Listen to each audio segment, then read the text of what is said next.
Hello and thanks for joining us from our studios in Israel. I'm Aaron Porras, here with ILTV's Morning Briefing. It's been 2 months since the tragic shooting incident involving an Israeli embassy security guard in Jordan, and King Abdullah II is growing impatient, waiting for Israel's investigation results.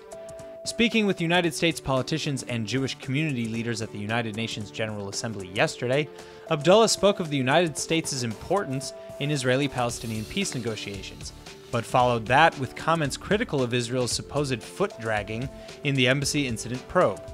Ziv Moyal, a security guard at the Israeli embassy in Amman, was involved in an alleged argument in his apartment in the embassy compound. The argument ended with 2 Jordanians shot dead and a massive outcry from the Jordanian people to try the guard for murder. Israel worked to bring Moyal home, receiving him with a hero's welcome, though, that the Jordanian king said was unacceptable and provocative. So under pressure from his own people, Abdullah is insisting that Israel wrap up the investigation regardless of its outcome. Until that time, the Israeli embassy in Amman will remain closed. It's been just a week since the Israeli High Court ruled that a military exemption law for the ultra-Orthodox was discriminatory and unconstitutional.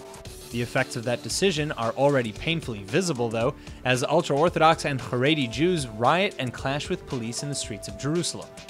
With exemptions invalidated, religious Jews who are already opposed to forced conscription took even less kindly to Israeli soldiers and police, who yesterday entered their Jerusalem neighborhood to arrest a draftee. During the clashes, police used water cannons and other crowd dispersal methods to spread out the several hundred ultra-Orthodox Jews who had gathered, blocking roads and throwing rocks at the officers. In the wake of the clashes, 9 had been arrested and at least 3 were hospitalized, but reports of abuses and excessive force have already caused an investigation to be launched. Even Public Security Minister Gilad Erdan spoke heavily critically about the actions he saw in videos released from the protests, saying, quote, "Based on the pictures at least, it seems that police lost control and acted with unreasonable force. The police did the right thing by announcing that it had given matters over to the investigations department since it went beyond its internal disciplinary purview, but harsh violence was also used against officers. The material will be presented and it includes stone throwing and officers injured. Again though, it doesn't justify beating a demonstrator who has already been cleared and is lying on the ground." End quote. The upcoming referendum to discuss the creation of a Kurdish nation in present-day Iraq is quickly approaching, and the vice president of Iraq is now warning the world that his country will not tolerate the creation of what he's calling a so-called Second Israel. Nouri al-Maliki says the leaders of autonomous Iraqi Kurdistan must call off the referendum because it, quote, "does not serve the general interests of the Iraqi people or even the Kurds," end quote. The Iraqi vice president is likening the establishment of an independent Kurdish state to that of Israel, and says a country set up on a religious or ethnic base is unacceptable. Well, Israel doesn't seem to be on board with his statements. The Jewish nation has come out as the only country to support the planned Kurdish independent referendum, and Israeli Prime Minister Benjamin Netanyahu says his country rejects terror in any form, but that the Kurdish people have the legitimate right to attain a state of their own. Turkish media has even been abuzz with reports that Jerusalem cut a secret deal with the Kurdish leader Masoud Barzani to have the descendants of Kurdish Jews in Israel repatriated to Kurdistan after the referendum.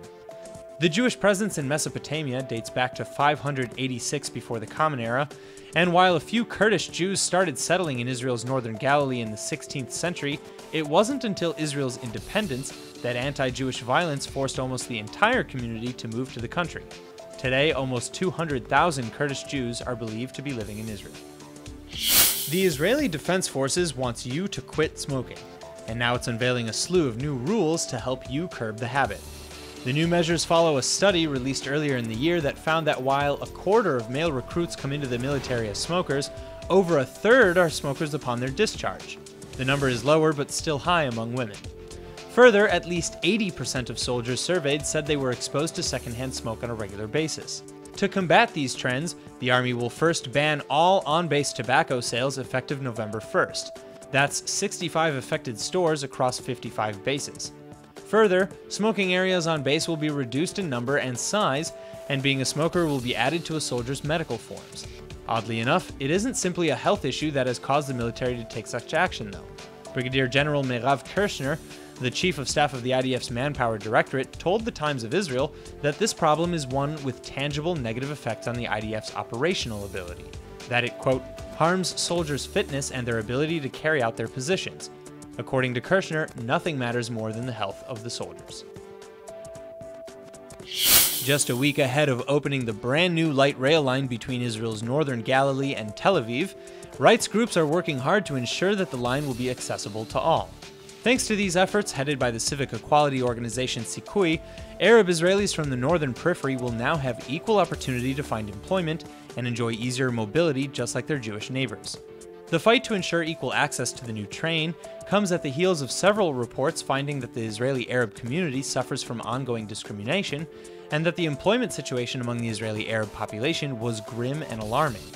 The report read in part that, quote, "The goals set by the government to promote employment equality and promote integration of the Arab sector are not being met," end quote. So to address this issue, Sikui reached out to Israel Railways, which responded very positively.